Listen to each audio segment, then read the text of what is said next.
আসসালামু আলাইকুম। আজকে আমি আমার খামার কিভাবে জিরো কস্টিং এ পরিচালনা করি পুরো সিক্রেট আজকে আপনাদের বলবো। এবং আপনারা যারা ছাগল লালন পালন করেন এই পন্থাটা অবলম্বন করে ছাগল লালন পালন করলে ইনশাআল্লাহ কোনোভাবে আপনারা লসের সম্মুখীন হবেন না এবং অনেক বেশি প্রফিট করতে পারবেন ইনশাআল্লাহ এখান থেকে। সকালে ঘুম থেকে উঠার পর আমি ঘাসের জমিতে যাই, একটু কাজ টাজ করি, এখন একটু পানি দিই, তারপরে মানে খামারে আসে আর কি। খামারে আসার পর ছাগলগুলো নিয়ে একটু খেলাধুলা করলাম, একটু ভালোই লাগে আর কি এগুলো দেখার পর। আলহামদুলিল্লাহ আমাদের খামারের মধ্যে নতুন অতিথি আসছে 3টা।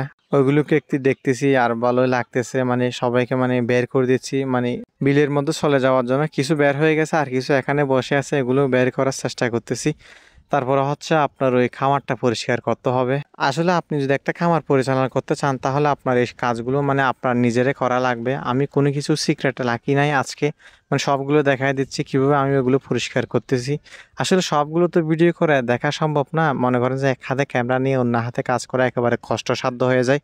তারপরে একটু আপনাদের দেখার সুবিধার্থে একটু করে ভিডিও করলাম, বাকিগুলো আমি নিজে পরিষ্কার করছি। আসলে এই কাজগুলো করার ক্ষেত্রে আপনার মনের ভিতর থেকে একটা এক্সট্রা আনন্দ কাজ করতে হবে, না হয় এই কাজগুলো আপনি কোনোভাবেই করতে পারবেন না। আর একটা কথা, আপনার ছাগল লালন পালন করার ক্ষেত্রে মাচা পদ্ধতিটা চয়েস করবেন, এতে ছাগলের রোগবালাই অনেকটাই কম হয়। মাচা পদ্ধতি না করে যদি আপনারা মাটির মধ্যে রাখেন, এতে ঠান্ডা একেবারে রেগে থাকবে আর আপনার পিপিআরটা হওয়ার অনেকটা চান্স রয়েছে, আর আপনারা বাচ্চা বাঁচাতে পারবেন না। ছাগলের মাচাটা পরিষ্কার করার পর ছাগলগুলো বিলির মধ্যে দিয়ে আসছে, একটা ছাগল ছাড়া, যেটা বাচ্চা মানে যেটার বাচ্চা হয়েছে আর কি। ওটাকে বের করে ছাগলের ছানাগুলোকে একটু মানে দুধ খাওয়াই নিলাম, যেহেতু ছাগলের বাচ্চাগুলো এখনো অনেক ছোট, মাত্র 2 দিন বয়স, ওরা নিচ থেকে দুধ খেতে পারে না, সেজন্য আমি হাতে ধরে ওদেরকে মানে দুধ খাওয়াই দিছি। যেহেতু এরা মানে সংখ্যায় 3টা, একটু অসুবিধা হয়, তারপরে একটু মেনে নিতে হবে, এটাই স্বাভাবিক।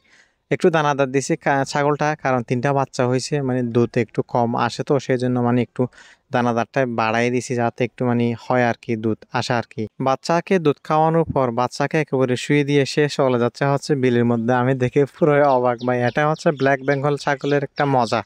আপনি যদি ভাই ব্ল্যাক বেঙ্গল ছাগল পোষেন তাহলে আপনার ওই খাবারের কোনো টেনশন করতে হবে না, ওরা নিজের খাবার নিজেই মানে খুঁজে নিবে, নিজে খেয়ে নিবে। মানে এই বিষয়টা আমার অনেক বেশি ভালো লাগে। এবার আসেন, আমি ছাগলকে এখানে দানাদার দিই নাই, বাকি ছাগলকে আসলে দান মানে প্রচুর পরিমাণ ধান এখানে পড়ে আছে, এগুলো খাওয়ার পর তাদের দানাদারের ঘাটতিটা পূরণ হয়ে যায়। ব্ল্যাক বেঙ্গল ছাগলে আপনার 10% দানাদার দিলে হয়ে যায় আর কি। এরা যে পরিমাণ ধান খায় এখান থেকে আমার মনে হয় না ভাই এটার মানে দানাদারের কোনো ঘাটতি থাকবে। এজন্য আমি দিনে আর কি এখানে অল্প পরিসরে কিছু পানি রাখলাম, যাতে ওরা এখান থেকে এসে রুদ্র থেকে এসে এখান থেকে মানে পানি পান করতে পারে। দেখেন পানি খাচ্ছে এরকমই, মানে এক্সট্রা কোনো দানাদার দেওয়া লাগে না, একটু পানি দিলে আর একটু মনে করেন যে মানে দেখতে হয় আর কি।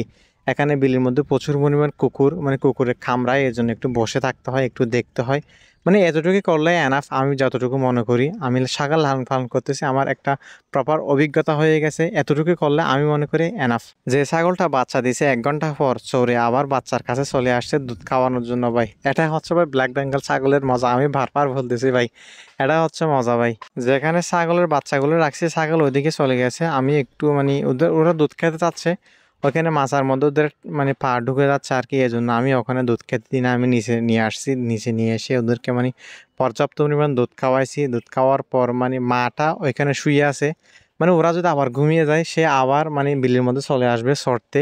আমার খামারের নিয়ম কানুন গুলো তো আপনারা দেখতে পারছেন, আমি শুধুমাত্র যেটা বাচ্চা দিছে ওইটাকে একটু পরিমাণ দানাদার দিছি, বাকিগুলো মানে এমনি সাদা পানি দিয়ে কাজ চালিয়ে দিচ্ছে ভাই।